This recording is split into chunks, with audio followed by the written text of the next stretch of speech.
Hello, and thank you for joining us.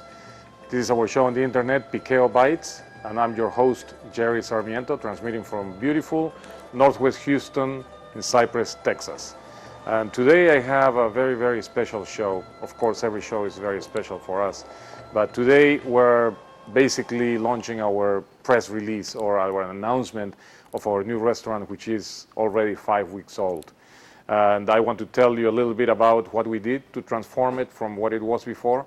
And I'm going to tell you a lot about our cuisine and our menu. So with that, please, why don't you come with me?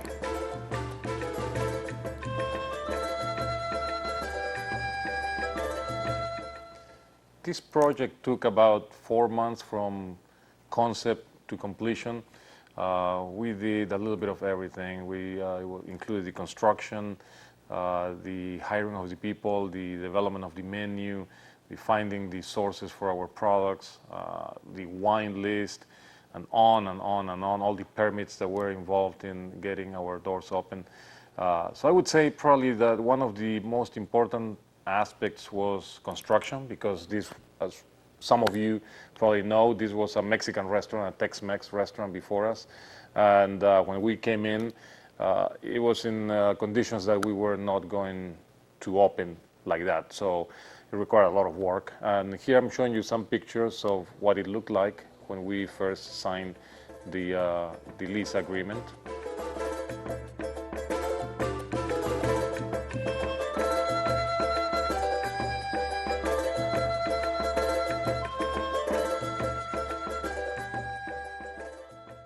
What in my mind is the most dramatic change in this restaurant is the bar.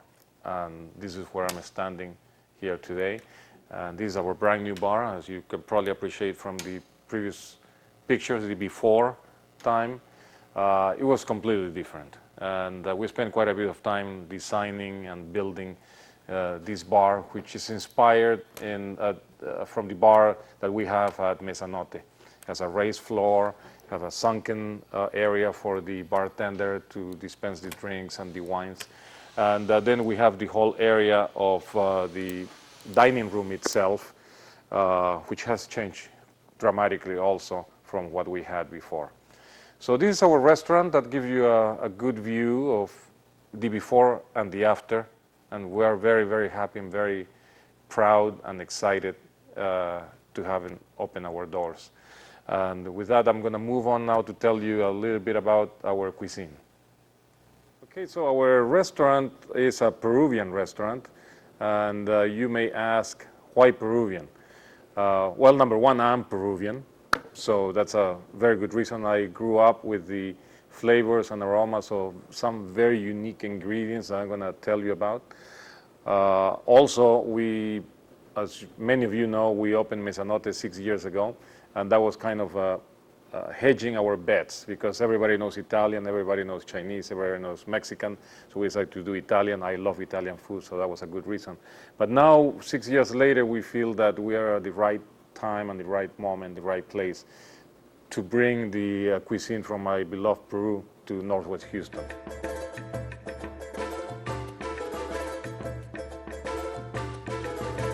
What is Peruvian cuisine? That's a question that many people ask me, and that's something that is very hard to explain in just a couple of sentences. So let me tell you that, first of all, Peruvian cuisine is one of the most varied cuisines in the world, because of when you try Peruvian food, you're not only trying the food, but you are basically experiencing a fascinating evolution of and melding of cultures and ingredients from many parts of the world. Starting with the Incas. The Inca civilization was an amazing civilization, and they conquered most of Latin America, most of South America, sorry. Because they were, number one, they were tremendous warriors. Number two, they were tremendous engineers. And number three, they developed techniques to store foods so they can survive droughts and severe conditions for many years. They develop very fascinating techniques on how to freeze dry foods and how to store them at high altitude so they could last for very, very long periods of time. They could feed their armies for very, very long periods of time. So with all of that, they obviously were very well equipped to conquer most of the continent of South America. What did they have to start with? They had a number of different ingredients that we still have today. Potatoes originated in Peru. We have about 3,000 different kinds of potatoes in Peru. Ajíes, which is our term for chilies. Chili is actually a term used in Mexico for hot peppers. We call them ajíes. We have a number of different ajíes, and I'm going to show you some when we move to the kitchen in a few minutes. Fish, we have a tremendous variety of fish. The Incas ate a lot of fish, where, of course, Lima is on the Pacific Ocean coast. In the 1500s, we had the invasion from the Spaniards. They came and they conquered Peru, and with that they brought a number of different things. They brought cattle, things that we had never seen before, cows and pigs and goats. They brought with them limes and lemons. They brought garlic and onions, and the melding of all of that with our own Inca, pre-Inca and Inca ingredients transform into what we call the cocina criolla or Creole cuisine. Then in the 1600s, we have the arrival of slaves from Africa. And with that, we had also new ingredients, new ways of preparing foods. Actually, our anticucho, which is the skewered beef heart, originated with the slaves that came from Africa in the 1600s. In the 19th century, fast forward to the 19th century, after independence from the Spaniards, that was in 1821, actually, there was a decree by José San Martín, our liberator, that allowed the free immigration to Peru. So we had tons of people coming to Peru looking for fortune. During the French Revolution, many heads rolled, and many people escaped. And among the people that escaped, there were lots of cooks that were cooking for the royalty in France, and they were looking for new places to develop a new life. And many of them came to Peru, and that's how we learned to do mousses and to use garlic and mirepoix and things like that for incorporating into our own cuisine. By 1857, we had around 20,000 Europeans living in Lima alone. We have French, Scots, Italians, Brits, Germans, and some from the Nordic countries.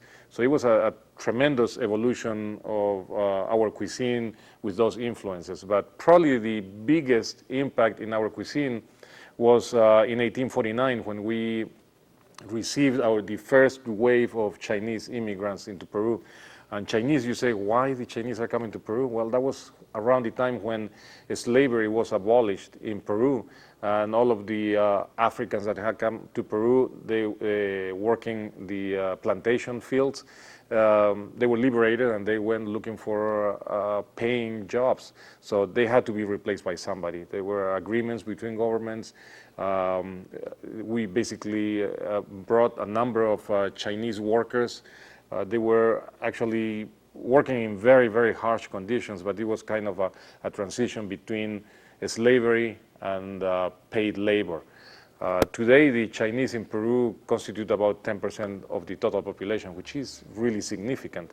Actually, when I grew up, I had many classmates that were of Chinese origin. It's very interesting to see them. They are very full-blooded Peruvians, but with very marked features, Chinese features.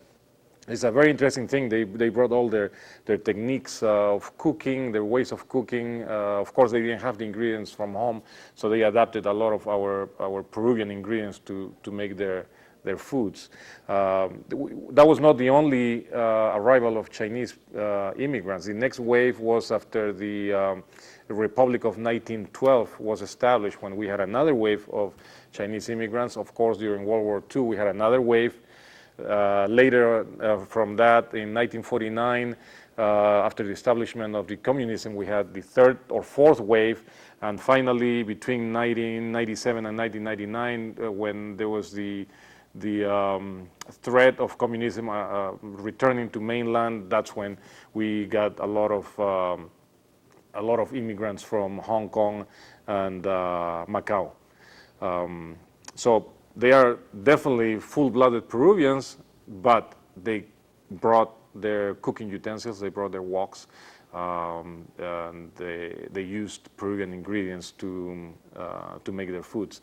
Later, in 1899, actually in 1899, we had also the immigration or the arrival of the first wave of Japanese immigrants to Peru, and that was another tremendous influence in our cuisine.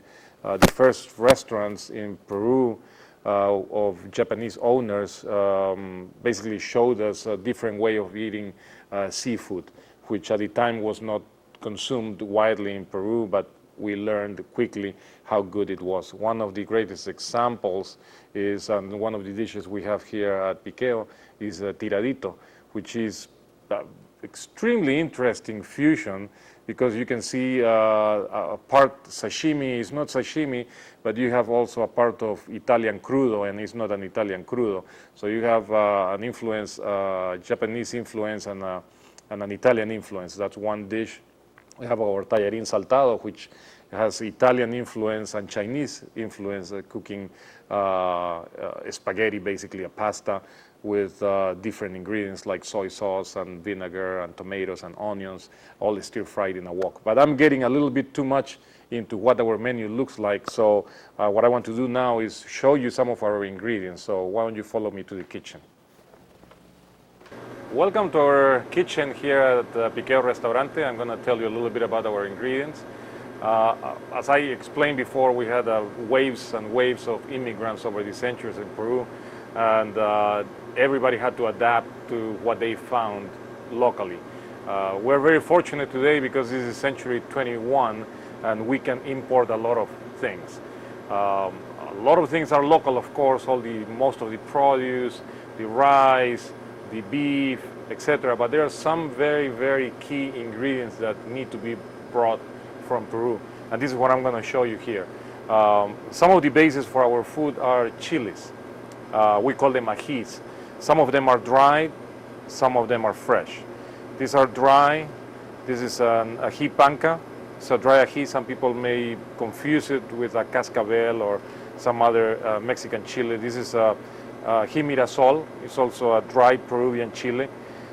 This is a very, very hot, spicy, hot chili from Peru called rocoto. This is a very, very tasty chili from Peru called ají amarillo. It has a little bit of heat, but not too much. If most than anything, it imparts a lot of flavor to our foods. And these are ají limos, which are of different colors. We have some purple, some white, some green, some red, some yellows. They are beautiful. Not only beautiful, they are also very tasty, and we use them primarily for our ceviches. Some other ingredients like cancha, which is dry corn, similar to popcorn, but it doesn't explode like popcorn under heat, but rather it becomes really big and it pops up open like so.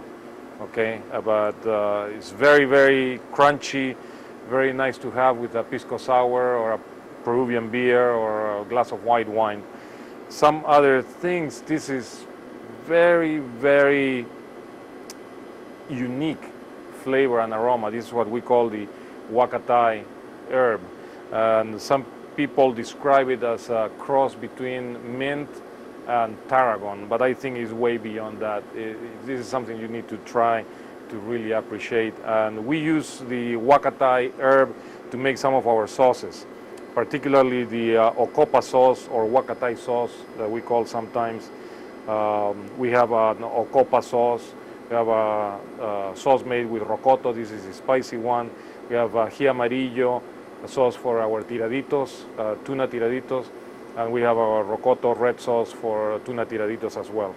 So as you can see, these are our bases for our repertoire of items on our menu. And as I mentioned before, we're very fortunate we're able to bring them from Peru, so we can reproduce as closely as possible our recipes from Peru. So with that, I invite you to come to PIQUEO. We'll take very good care of you. And this is time for me. Maria, can I have a glass of wine, please? Thank you very much. This is a very good time for me to say salud and wish you the best. And as usual, as I always say, enjoy life, enjoy the company of good friends, family, good food. And with that, I'll leave you until the next time. Cheers. Salud.